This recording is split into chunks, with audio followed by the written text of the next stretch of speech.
Coach, first of all, thank you for taking some time here. Obviously, the big news in college football, the CFP Management Committee will be meeting this week to determine whether or not they'll endorse the 12-team format going forward for the CFP from 4. I think I know the answer here for you, but what does this mean for a team like Memphis to possibly have 12 CFP playoff spots moving forward? Yeah, I think it's wonderful. I think it's great for college football. I think it's wonderful for our great conference, the AAC. We'd always consider ourselves a Power 6 type conference, but now it's true. You know, you go back and say, what about the year you guys went to the Cotton Bowl? Well, I think what ends up happening is, you know, someone said instead of playing in the Cotton Bowl, we would have actually hosted Penn State here in the Liberty Bowl for the first round of college football playoffs. So it's pretty great stuff. It's exciting news. Obviously, we take everything one day at a time and 1 year at a time. You touched on it there, but for recruiting aspects, I mean, in past years, you needed an undefeated season, you know, fairy godmother, a magic lamp, and usually that wasn't even enough to try to crack that, field of 4 there. To now be able to sit down with a recruit and say, you know, we can compete for a national championship. What does that do for you, especially as a coach that you've said you want to compete with anybody out there? Yeah, you know, Clayton, a lot of teams will sit there and say, oh, well, they're a group of 5 school. They're not able to do this. We're able to go to the college football playoffs. They can't.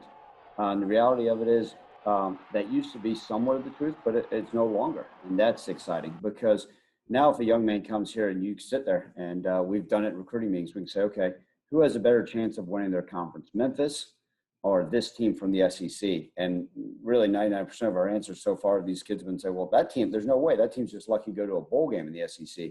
They sell the SEC, but now if we win our division or our conference, the ability to go to the playoffs is absolutely fantastic. So I think it will open up more doors. Look, the University of Memphis has always been an easy sell because so many kids want to come here, student athletes, with everything that we have in our backyard.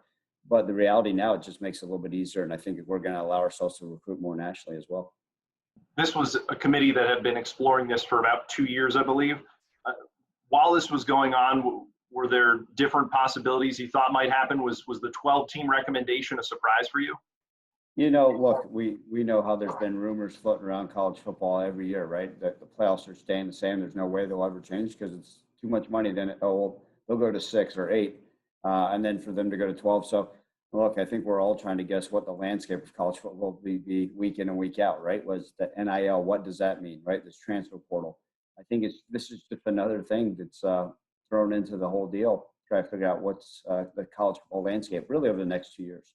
Like, this just adds to the mixed bag of things that we're going to have to be expecting down the pipeline, and but looking forward to it. I do think this is one of those things that benefits our great city. And it makes you want to decide on a starting quarterback right away, right? Yeah, you know, I was gonna go over that, but it looks like we're running out of time. I was about to tell you, Clayton, but looks like now we're gonna have to wait till probably middle to late August. All right, we'll settle for that. I appreciate it, Coach. Absolutely. Thanks for having me on. Go Tigers.